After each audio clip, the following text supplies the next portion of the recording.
L'hôpital du district de Bordeaux dans la capitale burkinabé deviendra très prochainement un centre régional de santé. C'est l'une des décisions prises ce mercredi en Conseil des ministres. Autre décision dans le secteur de la santé, l'hôpital Blaise Compaoré a une nouvelle dénomination et devient hôpital de Tenganou. Des explications à suivre dès le début de ce journal. Dans l'actualité également, c'est parti pour la rencontre de haut niveau sur la sensibilisation à la lutte contre le cancer. Les experts ont entamé les travaux et ils devront identifier les solutions à la maladie du cancer dans les pays africains. Dans ce journal, les chiffres sur la maladie et les enjeux de la rencontre de Ouagadougou. À l'étranger, en République démocratique du Congo, l'opposant Jean-Pierre Bemba est enfin de retour. Il a été accueilli par une foule immense à l'aéroport de Kinshasa. Son intention, c'est de tourner la page des 17 ans de règne de Joseph Kabila. Mesdames, Messieurs, bonsoir. Cela dit, nous ouvrons ce journal avec le Conseil des ministres tenu ce mercredi au palais de Kosiam. On apprend de ce conseil que l'hôpital du district de Bordeaux sera érigé en centre hospitalier régional. L'exécutif a également décidé que l'hôpital Blaise Compaoré s'appelle désormais hôpital de Tenganou. Nongba Kouda et Léonore Ouedraogo, Yerbanga. L'hôpital Blaise Compaoré, désormais hôpital de Tenganou. C'est l'un des décrets adoptés à ce Conseil des ministres. Également, le Conseil a adopté un décret portant érection de l'hôpital du district de Bogodougou en centre hospitalier universitaire Bogodougou. Ce changement donc va permettre à ce cadre hospitalier donc de recevoir des étudiants afin donc de parfaire leur encadrement. Bogodougou, c'est à peu près 400 lits et c'est aujourd'hui donc des compétences quand même assez fortes qui puissent encadrer donc nos étudiants en médecine, que ce soit du public comme du privé. Au titre du ministère des Infrastructures, la politique sectorielle, infrastructures de transfert de communication et de l'habitat 2018-2027 a été adoptée par le Conseil et sera exécutée par 6 ministères en 3 axes. Le renforcement de la gouvernance du secteur, le développement des équipements et des infrastructures durables et résilientes. Et le troisième axe, c'est la sauvegarde des équipements et des infrastructures durables et résilientes. Le Conseil a enfin communiqué sur diverses questions, notamment sur les activités des différents ministères et aussi sur des questions sécuritaires. Et puis, pas de vacances pour le gouvernement avant la fin du mois d'août. Selon l'exécutif, la situation actuelle du pays commande que les ministres poursuivent leur travail encore un mois. Cela permettra de faire avancer de plusieurs dossiers. Des détails avec Nongba Kouda et Eleonore Ouedraogo, Yerbanga. Pendant les vacances, le gouvernement s'occupera des problèmes des Burkinabés. C'est une affirmation du Premier ministre qui promet poursuivre le travail pendant le mois d'août. Il faut qu'on assure la continuité de l'État, c'est vrai. Le mois d'août est traditionnellement un mois de repos et de vacances. Quand c'est possible, le ministre peut prendre quelques jours pour aller se ressourcer un peu, quand c'est possible. Sur l'instruction donc du Premier ministre, des aménagements pourront être faits pour certains ministres afin qu'ils puissent avoir des brèches, des plages pour se reposer un peu, mais vous savez que le gouvernement continue à fonctionner et qu'à tout moment donc selon la sécurité, selon les impératifs, il pourra se réunir. Dans la même lancée, le ministre Clément Sawadou estime que ce n'est pas le moment pour lui de prendre des vacances. On va juste relâcher un peu par rapport au rythme habituel parce qu'il n'y a plus de conseil des ministres pendant le mois, mais autrement on continue de garder la maison. On n'a pas le droit de baisser la garde pour des raisons qui sont évidentes que vous connaissez très bien. Le mois d'août, c'est aussi la période des reboisements et le ministère en charge de l'environnement ne compte pas chômer. Je suis à couper la demain, tout ça c'est dans le cadre de reboisement. Nous devons maximiser cette période, nous n'avons pas de chance, mais c'est comme ça, c'est le mois d'août. Et le mois d'août est réservé bien sûr, c'est la période propice pour mettre les arbres en terre. Marie-Laurence Ilboudo-Marchal, elle devra selon ses termes gérer les catastrophes qui pourraient survenir en cette saison pluvieuse. Moi en tant que ministre de la Solidarité, dont un programme qui est la gestion des catastrophes, ce sera des vacances, je ne pense pas que je sois parmi les premières à aller en vacances. Moi je suis encore là parce que le contexte oblige, mais bon, il est important que nous allons nous reposer, donc nous allons aller en vague. La première vague va partir, nous on sera là pour gérer et après quand ils seront là, nous on va partir. Donc, Qu'à cela ne tienne, les ministres entendent s'offrir en ce mois d'août ne serait-ce que 2 jours pour faire un tour au village. Retour à présent sur le voyage du président du Faso à Lomé, où il a pris part à 3 sommets africains sur la sécurité et la lutte contre le terrorisme. Ces rencontres ont réuni les dirigeants des pays de l'Afrique de l'Ouest et du Centre. Ils veulent désormais mutualiser leurs forces contre le terrorisme et les autres menaces qui pèsent sur le continent africain. La synthèse des travaux avec Draman Guinée. Au Togo, le président du Faso et ses pairs d'Afrique de l'Ouest et du Centre ont pris l'engagement de se retrouver tous les 2 ans pour le sommet CEDEAO-CEAC.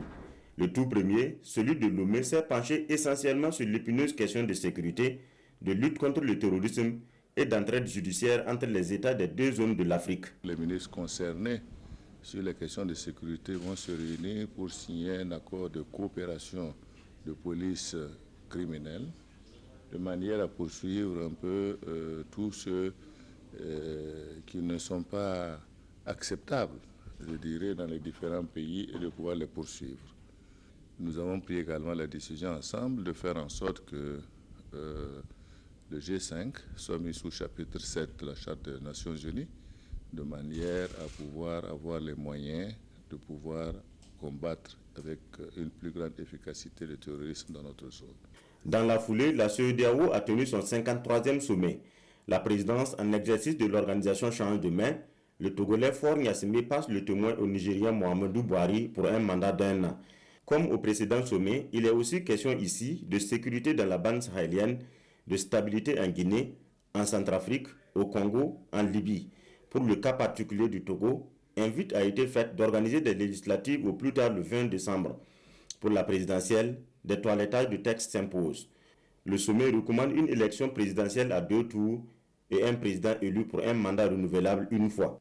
En ce qui concerne la monnaie unique de l'espace, c'est encore la phase d'étude. L'objectif, c'est monnaie unique en 2020. Aujourd'hui, un certain nombre d'étapes ont été franchies sur les options possibles. La conférence des chefs d'État a demandé que véritablement on confie les aspects techniques aux banques centrales pour mieux analyser les questions afin de présenter les options que les présidents pourront choisir. Le 3e sommet auquel le président du Faso a pris part à Lomé, c'est celui de l'UEMOA. Une rencontre qui s'est aussi appesantie sur la question sécuritaire au Burkina et dans les autres États membres.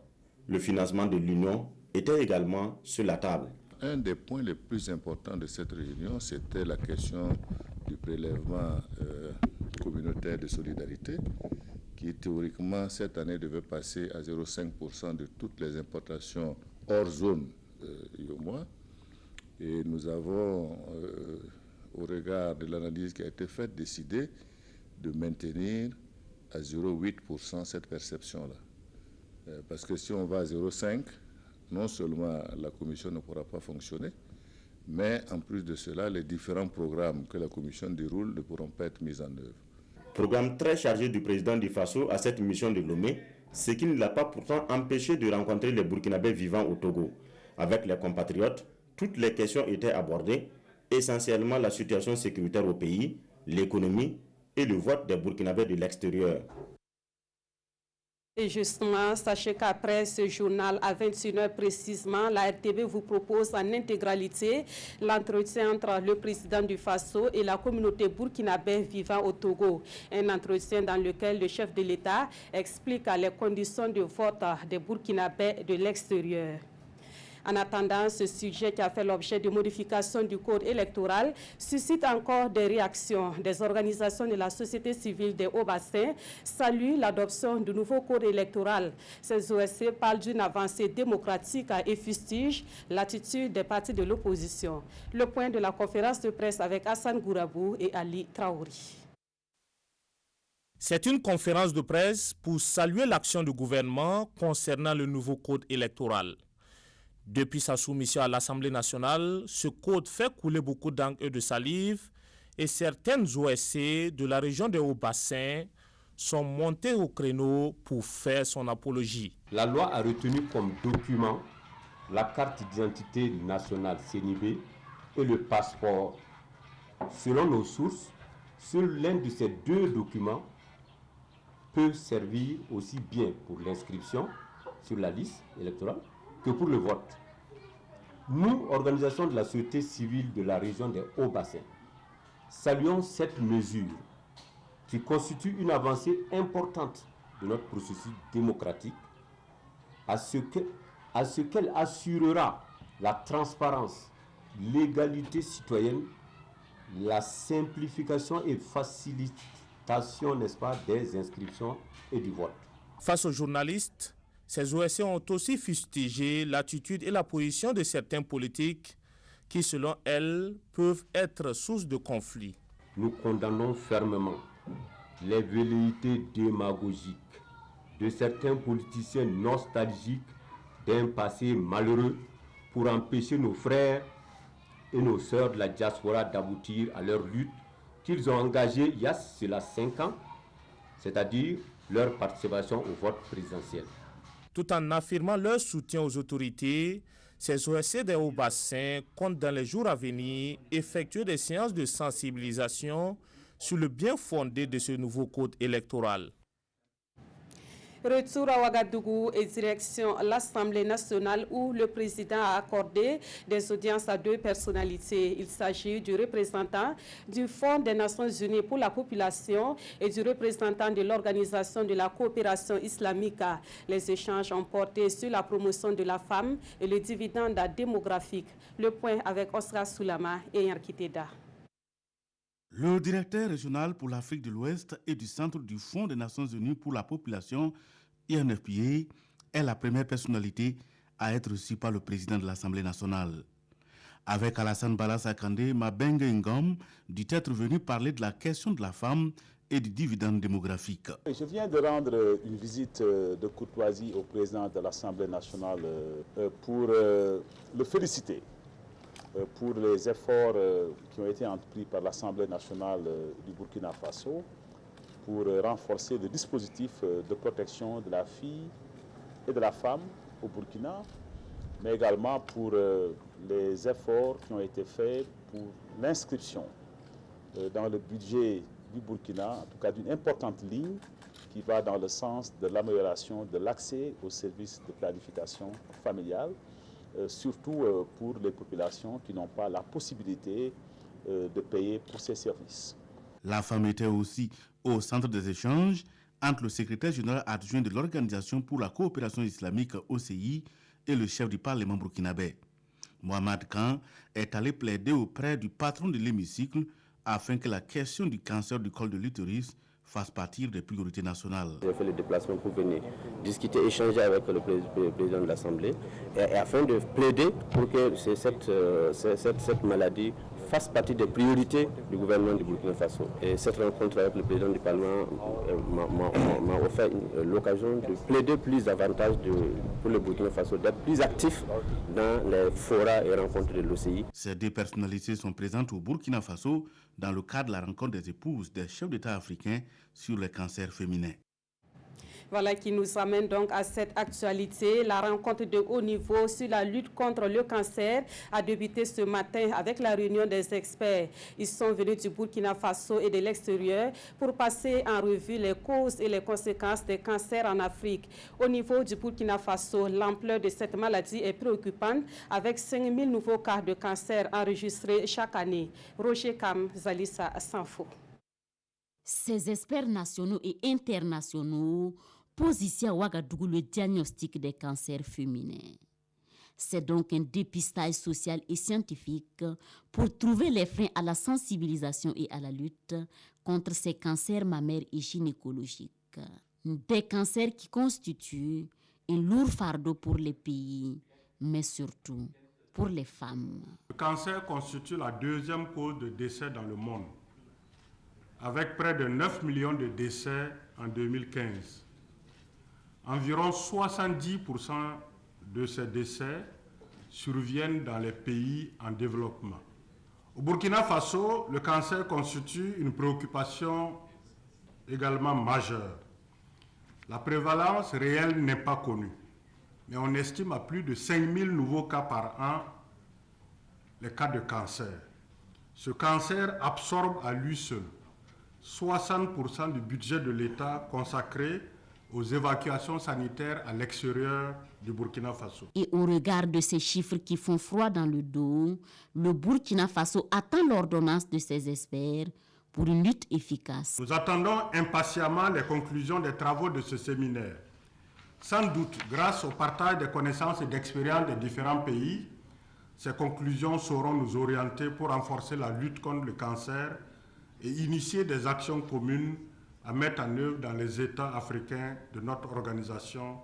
Cette rencontre des experts marque le début d'un séminaire régional de haut niveau sur la promotion de la sensibilisation à la lutte contre le cancer. Un séminaire voulu par des épouses de chefs d'État. Et il sera sanctionné par une déclaration, dite déclaration sur le leadership des premières dames dans la lutte contre le cancer, groupe OCI. Et nous poursuivons avec les chiffres concernant cette maladie qui figure donc parmi les premières causes de décès dans le monde. La prise en charge du cancer constitue une préoccupation pour les États africains et pour des pays comme le Burkina Faso. Le défi, c'est de mobiliser des moyens financiers importants pour la lutte contre les cancers. Plus de précisions dans cet élément de Maïmouna Daou. Le cancer est la deuxième cause de décès dans le monde selon l'OMS en 2015. Maladie non transmissible, le cancer constitue une priorité majeure pour le ministère de la Santé du Burkina Faso.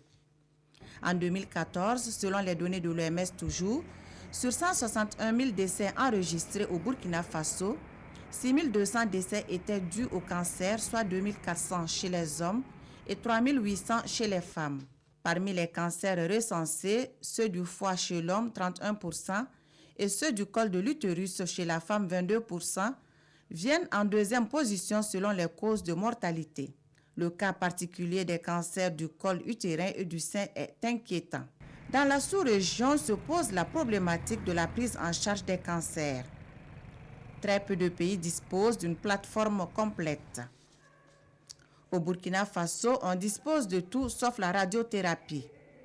Le gouvernement a pris des initiatives pour rendre la radiothérapie disponible en 2019 sur 2 sites à Ouagadougou, à savoir Tengandogo et Bogodogo.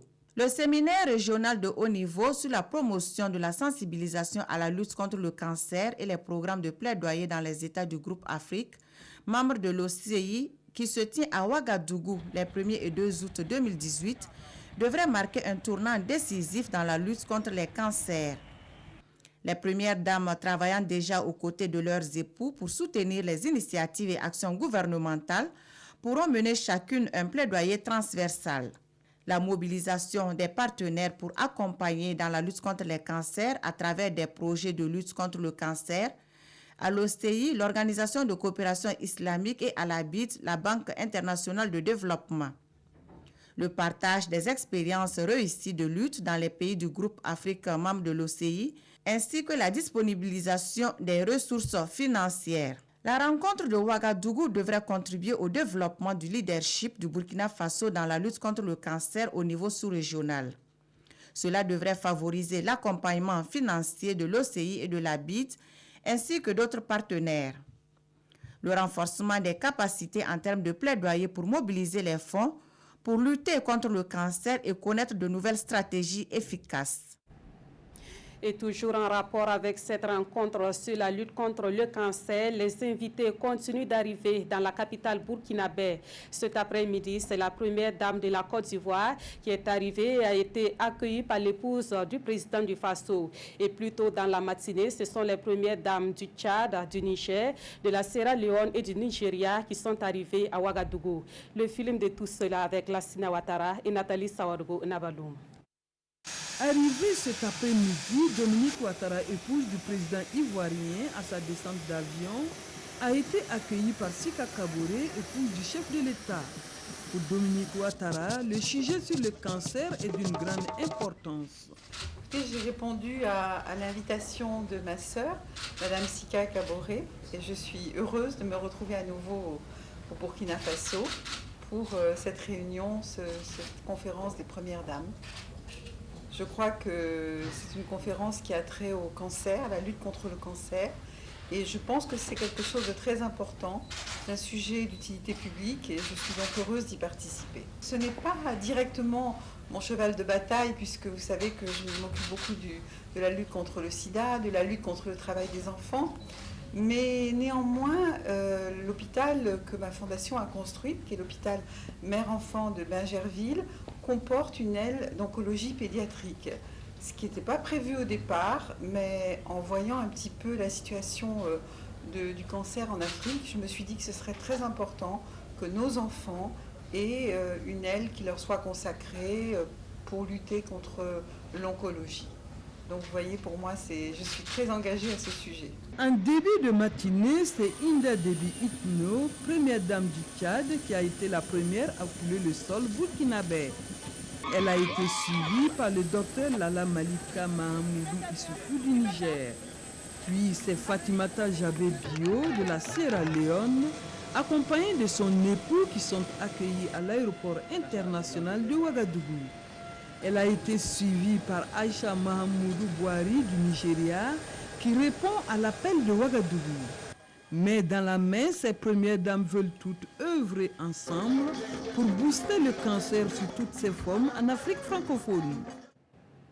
Et à l'occasion de la cérémonie officielle d'ouverture de la tenue du séminaire régional de haut niveau des premières dames d'Afrique sur la promotion de la sensibilisation à la lutte contre le cancer et les programmes de plaidoyer dans les pays africains, membre de l'Organisation de la coopération islamique placée sous le très haut patronage de son Excellence Monsieur le Président du Faso, la Direction générale du protocole d'État convie les personnalités invitées le jeudi 2 août 2018 à 9h dans la salle de conférence de Ouaga 2000.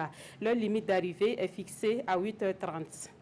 La santé, mais également l'agriculture et les changements climatiques sont les principaux sujets abordés à une rencontre scientifique qui se tient également à Ouagadougou. Elle est organisée par le réseau ouest-africain des chercheurs dans le domaine des substances naturelles. Ceux qui prennent part à cette rencontre vont évaluer leur contribution dans la prise en charge des différentes pathologies. Yacouba Gamene et Kadi Stanogo. Cette 8e rencontre scientifique réunit à Ouagadougou des chercheurs de 7 pays de l'Afrique de l'Ouest autour de la question des plantes médicinales.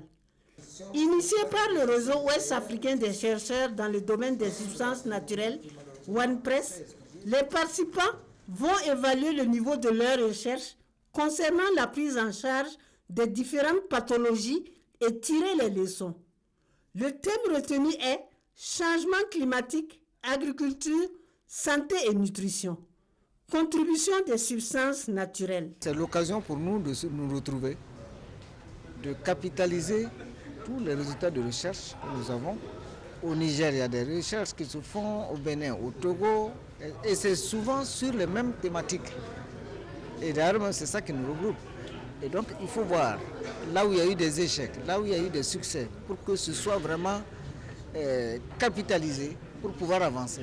Une initiative qui a été appréciée à sa juste valeur par le parrain. Si j'ai un appel à lancer, c'est de les encourager à poursuivre ces initiatives et surtout à bien établir, si tu veux, le tandem entre chercheurs et tradithérapeutes. D'accord ? Pour une approche plus rationnelle et dans la mise à point des phytomédicaments. Plusieurs activités sont prévues au cours de cette rencontre qui va durer 4 jours. Il s'agit d'une série de conférences sur le thème des journées et d'une exposition des produits de la médecine traditionnelle du Burkina, du Niger et du Togo. Et puis cette information sous forme de brève des éléments de la compagnie républicaine de sécurité en mission de sécurisation sont tombés dans une embuscade ce matin sur l'axe Fada-Pama dans la région de l'Est. Une embuscade tendue par des assaillants non identifiés. Le bilan fait état de 4 CRS légèrement blessés et un véhicule endommagé. Les assaillants, eux, ont pris la fuite. Actualité dans le domaine de l'environnement et nous parlons des projets de développement intégrés communaux. 22 milliards de francs CFA, c'est le montant alloué pour la mise en œuvre de ces projets dont le lancement a eu lieu hier à Dédougou. Cette étape marque le début du transfert progressif de la gestion des ressources naturelles aux communes. Yves Rwamba, Yacouba Agoro. Cette signature du ministre en charge de l'environnement engage désormais 32 maires de communes dans les questions de conservation et de gestion de l'environnement à travers des projets de développement intégrés communaux PEDIC RED+. Chaque commune va bénéficier d'une subvention de plus de 140 millions de francs CFA pour la mise en œuvre de ces PEDIC RED+, avec l'accompagnement du programme d'investissement forestier. Et le couvert végétal de nos jours ne représente que 15% du territoire pour une norme internationale de 30%. Donc aujourd'hui, la gestion de ces ressources naturelles sont intimement liées aux collectivités locales. Et nous pensons qu'au bout de 2 ans, nous comptons bien sûr atteindre plus de 20 000 hectares et récupérer et protéger au niveau, bien sûr, au profit du Burkina Faso. Lancés ici à Dédougou, ces projets vont coûter environ 22 milliards de francs CFA sur financement de la Banque mondiale et de la Banque africaine de développement. Pour nous, c'est un instrument assez important qui vise donc à conserver le couvert forestier burkinabé tout en continuant donc à permettre aux producteurs, donc à tous les utilisateurs donc d'atteindre leurs objectifs de développement. Les PEDIC RED+ sont un ensemble cohérent d'activités diversifiées et intégrées. Ils contribuent à réduire la déforestation et la dégradation des forêts et des espaces boisés dans les 32 communes d'intervention. Dans l'actualité également, les membres du cadre de dialogue sectoriel gouvernance économique passent en revue les activités menées au premier trimestre de 2018. On note un taux de réalisation de 46% malgré des difficultés telles que les mouvements sociaux et l'insécurité. Et pour de meilleurs résultats, le gouvernement et ses partenaires vont procéder à des réajustements. Pawadrogo Chansongo et Maïmouna Traouri. Le cadre sectoriel de dialogue gouvernance économique a été institué pour promouvoir la gouvernance économique et développer des infrastructures de qualité et résilientes pour favoriser la transformation structurelle de l'économie. L'examen à mi-parcours des réalisations pour l'année 2018 donne un taux d'exécution physique de 46% et un taux financier de 29%. Sur le plan de la gestion, de la planification de la gestion du développement, nous avons fait une grande avancée avec l'adoption de la loi irrélative. Également dans le cadre de la création et la promotion de l'emploi, nous notons avec satisfaction les avancées énormes constatées dans la création de la Banque pour le financement de l'agriculture, dans la gestion du patrimoine d'État. Selon les techniciens, cette relative performance est liée à un certain nombre de difficultés dont les mouvements sociaux, la mise à disposition tardive des ressources aux structures de mise en œuvre, l'insécurité dans le Sahel. Une situation qui interpelle sur les défis à relever au second semestre. Nous essayons d'appuyer le gouvernement à arriver à maîtriser ses dépenses en personnel pour pouvoir assurer le développement du pays. Cette revue à mi-parcours permettra de valider le projet de document de la politique du secteur gouvernance économique et d'opérer des réajustements dans l'optique d'obtenir de bons résultats au bilan en décembre 2018. Comment gérer la question des armes et munitions pour un environnement paisible? La question est au centre d'un atelier national initié par l'Institut des Nations Unies pour la recherche sur le désarmement. L'atelier se tient en partenariat avec la Commission nationale de lutte contre la prolifération des armes légères. Adama Giti, Iniwalko Janine Kambiri. La circulation illicite, l'accumulation excessive et la mauvaise utilisation des armes et des munitions augmentent le niveau d'insécurité et empêchent les populations de vivre paisiblement. C'est pourquoi il est nécessaire de développer des stratégies de maîtrise du phénomène, d'où l'atelier sur l'évaluation nationale de base sur la gestion des armes et munitions. On va parler encore du marquage des armes. On va parler des PSSM, c'est-à-dire c'est la gestion des installations. Quand il y a des attentats terroristes, il faudra que nous voyions les armes qui ont été utilisées proviennent de quel pays. Dans ce combat, l'Institut des Nations Unies pour la recherche et le désarmement et ses partenaires appuient la Commission nationale de lutte contre la prolifération des armes légères, un appui fondé sur un éventail de connaissances incluant plusieurs expertises.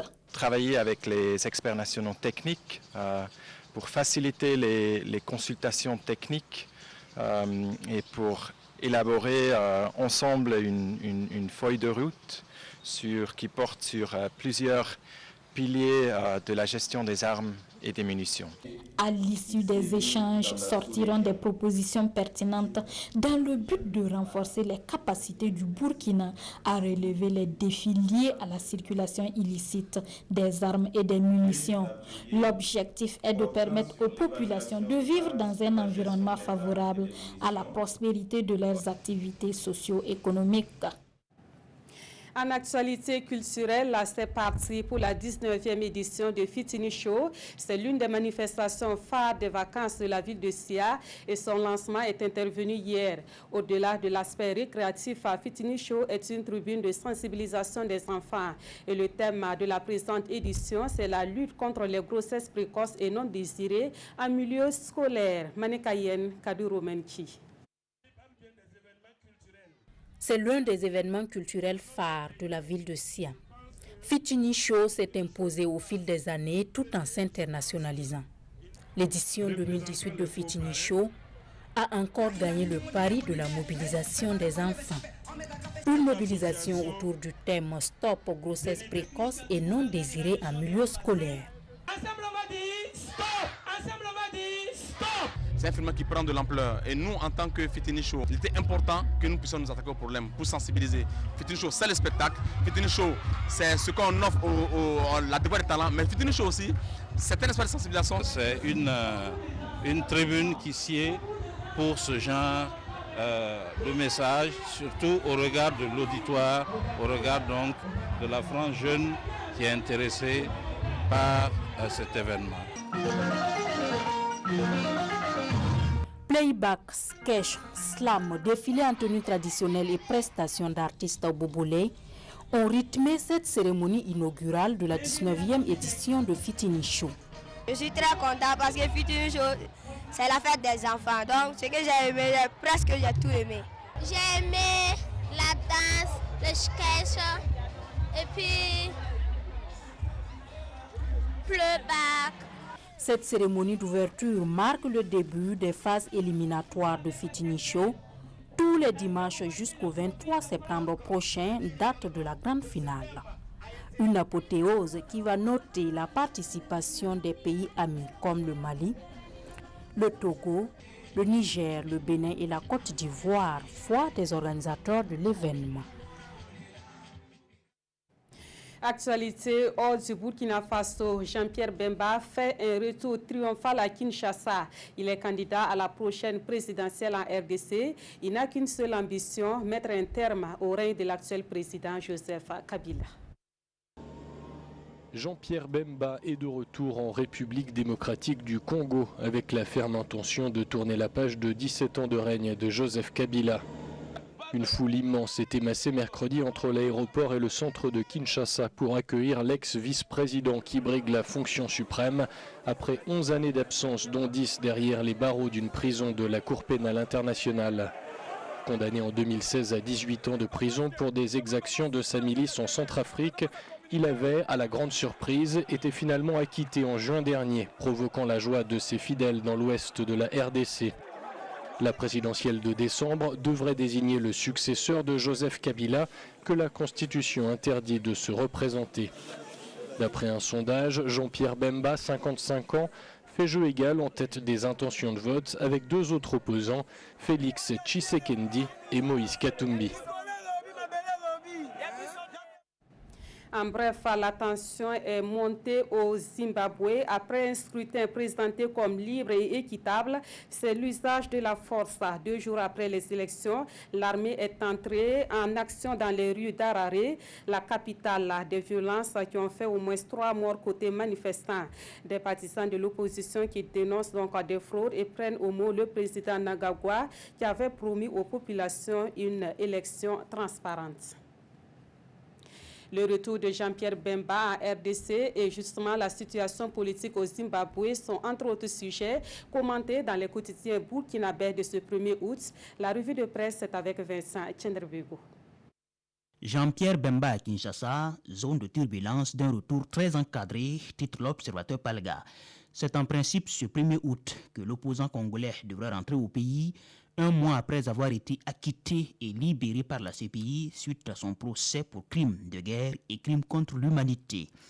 Un retour annoncé en fanfare, mais qui risque fort de se transformer en périple semé d'embûches. D'abord, son avion est interdit de survoler son fief, et une fois au sol, Bemba doit rester confiné dans son véhicule qui ne doit pas rouler à moins de 30 km à l'heure. Question de l'obliger à passer furtivement. Et l'Obs d'en conclure que même après 10 ans d'absence, l'ancien vice-président fait toujours peur au pouvoir de Kinshasa. Selon le pays, ce retour annonce une redistribution des cartes en RDC, car Jean-Pierre Bemba n'est pas n'importe qui et le choix de rentrer à quelques mois de la présidentielle est loin de plaire à tout le monde. Bemba promet de déposer sa candidature dans les délais, mais n'exclut pas la possibilité de désister en faveur d'un autre candidat que l'ensemble de l'opposition viendrait à désigner consensuellement contre Kabila, qui n'a pas encore dit son dernier mot. Présidentiel au Zimbabwe, attention aux vieux démons qui clignent des yeux. C'est aujourd'hui aux Faso qui sonne l'alerte. La commission électorale n'a pas encore livré les résultats des urnes que les deux principaux rivaux, Emerson Mnangagwa et Nelson Chamisa, revendiquent chacun la victoire. Calcul fantaisiste ou résultat réel fondé sur le dépouillement. L'atmosphère est anxiogène et ça sent le roussi au Zimbabwe dans l'attente de vendredi au plus tard pour connaître le verdict des urnes. Je vous rappelle qu'à 21h, la RTB vous propose en intégralité l'entretien entre le président du Faso et la communauté burkinabé vivant au Togo. Et c'est un entretien dans lequel le chef de l'État explique les conditions de vote des Burkinabés de l'extérieur. Et c'est la fin de ce journal. Merci de l'avoir suivi et merci de votre fidélité au programme de la RTB.